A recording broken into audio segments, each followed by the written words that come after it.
What is going on, beautiful people? It is your boy, Sawman here, back to our video, and today we are ranking my top 10 receivers from this year's NFL season, the 2024-2025 season. There are many guys that could have cracked this top 10. This is a very competitive list, and I'm super excited to share it with you guys. If this is your guys' first time seeing me, I am Sawman. I make a whole bunch of NFL Madden content, so if you guys do want to check that out, and if you guys rock with me, please subscribe to the boy. It would mean the absolute world to me. Also, make sure to like the video and comment your guys' top 10 down below. I want to see what you guys, if you guys think my list is good or if you guys think I'm tripping and delusional. So let me know that in the comment section down below. But besides that, we are going to get into the honorable mentions right now. Our honorable mentions are as followed. We got Ladd McConkey, Garrett Wilson, AJ Brown, Cortland Sutton, Puka Nacua, and Mike Evans. These guys barely missed out on the list for numerous reasons. Some were injured. Some, just didn't crack this top 10 because this top 10 is very competitive. But coming in at the number 10 spot, we got Scary Terry McLaurin coming out of Washington. He had the best season of his career with his rookie quarterback, Jaden Daniels. It's crazy. Every time I think about Terry McLaurin, I think that he's this really young receiver that's about 25 years old. It does not feel like he's been in the league for 6 years, but man, every year he continues to age like fine wine, and he continues to get better and better. This season, he had a career high in touchdowns with 13. He also had around 1,100 yards on 82 catches. Terry and Jaden Daniels was an absolutely awesome connection from day one, and I'm super excited to see what Washington does in the offseason. If they add another receiver to pair with Terry McLaurin and help him out, that would be absolutely awesome. This connection, I hope, will get better and better because these guys are studs, and I'm really happy for Terry, man. He finally brought Washington their first playoff win in over 20 years. Terry McLaurin, absolutely awesome season. He had to be on this list. Terry McLaurin is at your number 10 spot. At your number 9 spot, we got Jackson Smith-Njigba from the Seattle Seahawks. Jackson Smith-Njigba finally broke out, man, and I was waiting for this. He had an absolutely awesome season and kind of took over as the receiver one over there. He outshined DK Metcalf this year, and he was fantastic. This season, he had over 1,100 yards along with 6 touchdowns and 100 grabs. Jackson Smith-Njigba is the star that we thought would come, and he is here. I remember watching him in that Rose Bowl, and I knew he'd be special after he had that crazy game. And last year, I was waiting on it, and this year, he finally broke out, and I'm so happy about it. I'm excited to see what Seattle is going to do with him and his development. It's going to be interesting to see what they do with the whole Geno Smith thing. If they draft a young quarterback this year that they can build chemistry with and that he can thrive with in the future, or if they're just going to keep riding with Geno Smith until the wheels fall off.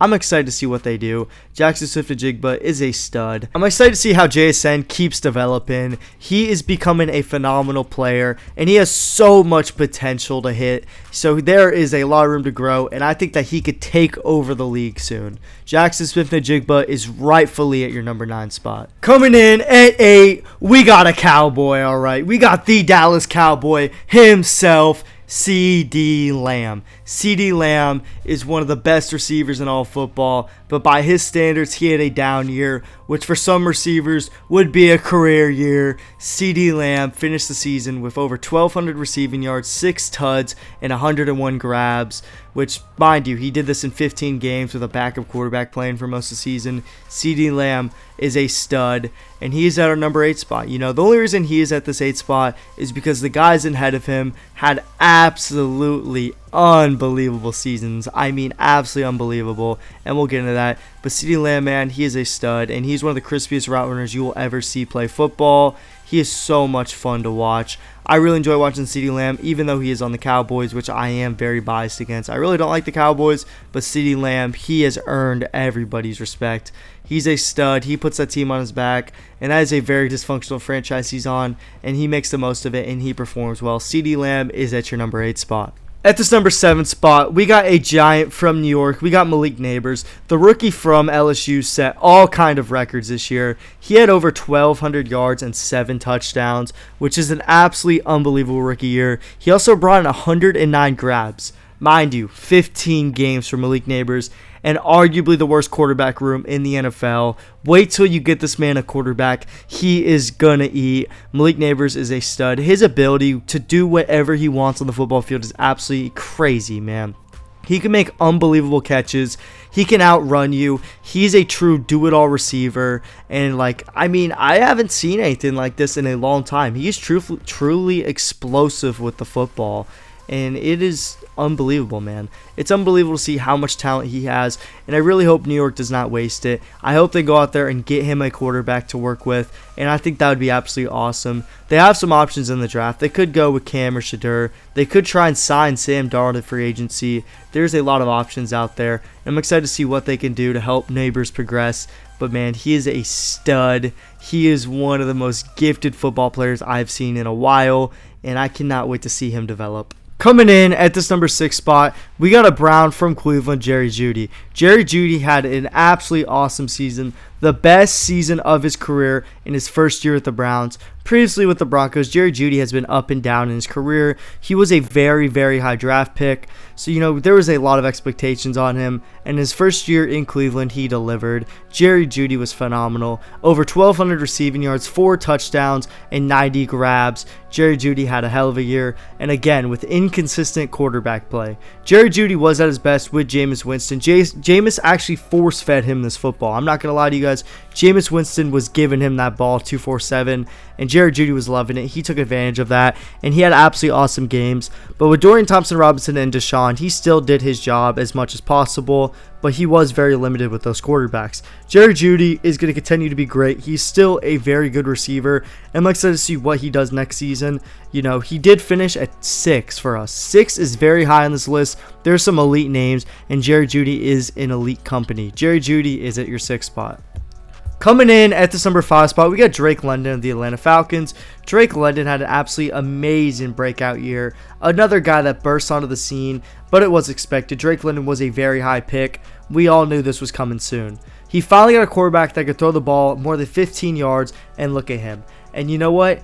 It's going to get better and better, his situation. Michael Penix Jr. is a stud. I am super high on Michael Penix Jr. I am a big Michael Penix Jr. fan, and I think that him and Drake are going to be an absolutely awesome combo together. Drake London's a big physical receiver that can go over you. He's fast. He can really do it all, man. He's a big body, and he is a stud. He makes plays. He is a playmaker. Drake London has so much talent, and now he's finally getting a good team around him. Mooney's going to take some pressure off him. If Pitts can ever get going, you got the awesome run game with Bijan. Michael Penix Jr., man, it all relies on him. Michael Penix Jr. can play decent football. This team is scary. Super excited to see the continued growth of this Atlanta Falcons team, and super excited to see what Drake London continues to grow into. Man is a physical specimen. That's why he's at this number 5 spot. At number 4, we got the best rookie receiver from last year, Brian Thomas Jr., man. Brian Thomas Jr. is a stud muffin, man. Brian Thomas Jr., absolutely awesome rookie season. He had over 1,100 yards. He actually finished with almost 1,300 yards. Ridiculous. 10 tuds. Ridiculous. 87 receptions. Ridiculous. And most importantly, 17 games played. Ridiculous. Brian Thomas Jr. did it on an injury-riddled, awful Jaguars team. Trevor Lawrence barely played. Mac Jones, I'm not going to criticize Mac Jones, actually. Mac Jones wasn't even that awful. Brian Thomas Jr. did eat with Mac Jones in the lineup, but man, he did not have T-Law throwing him the ball all year round. But Brian Thomas Jr. is a special weapon. I've been hearing about how special he is all throughout the draft process last year. Through training camp, everyone was saying he is undoubtedly a generational talent at receiver, which is crazy. But he proved everyone wrong. He proved me wrong, and here he is at our number 4 spot. Brian Thomas Jr., well-deserved. Can't wait to see him and how he improves going into next season. At the 3 spot, you either hate him or you love him, Amon-Ra St. Brown from the Detroit Lions. Amon-Ra had a great season, man. He had over 1,200 receiving yards, 12 tuds, 115 grabs. What a season for Amon-Ra. And he was a big part in a bunch of gadget plays for his Detroit Lions offense. He is a stud. He's a great run blocker, actually. One of the better run blocking receivers in all of football. He really is the key to this Detroit Lions offense. He's a very utilized player. He plays well. He plays the game the right way. Amon-Ra is the best slot receiver in the NFL, if I'm being honest with you guys. I think he plays the best out of the slot. He makes a lot of big plays, a lot of big catches. Super good player. He can go up and make the grab when he can.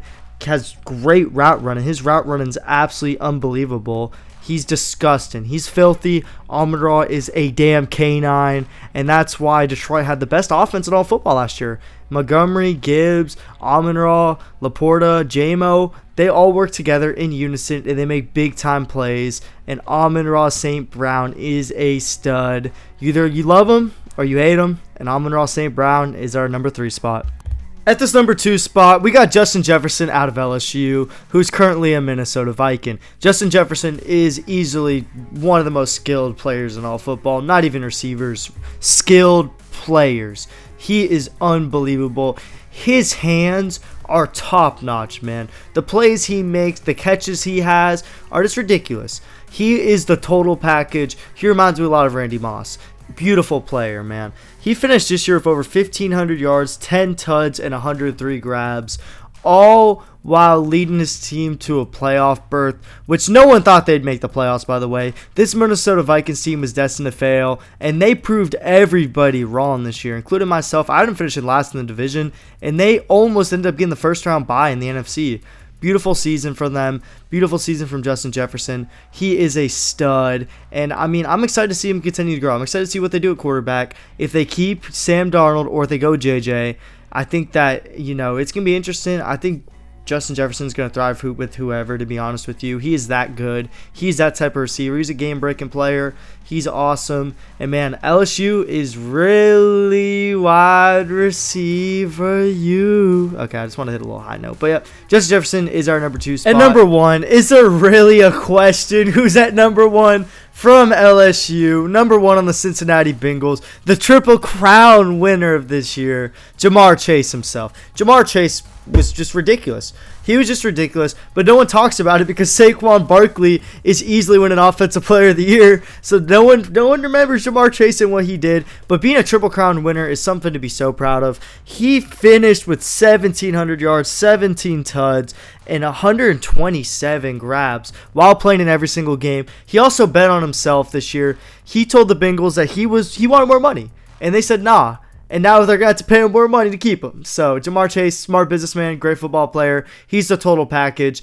I mean, how else can I describe him? I mean, he's the best playmaker in the game. He's the most explosive receiver in football. He can take a 10-yard or a 5-yard little slant route to the crib every single time he catches the ball. He's that dangerous. I'm not trying to glaze right now, but Ja'Marr Chase is the total package, and that's why he's at our number 1 spot. If this is your first time seeing my channel and you guys rock with me, I would appreciate if you guys could subscribe. And if you're watching this right now, I think you guys rock with me, so please subscribe to the boy. It'd mean the absolute world to me. Also, make sure to like the video, comment your guys' top 10 down below, comment any recommendations or feedback down below, or if you guys want to talk to me, comment down below. I'll answer. I really do appreciate you guys, and I hope to see you guys in the next one. Peace.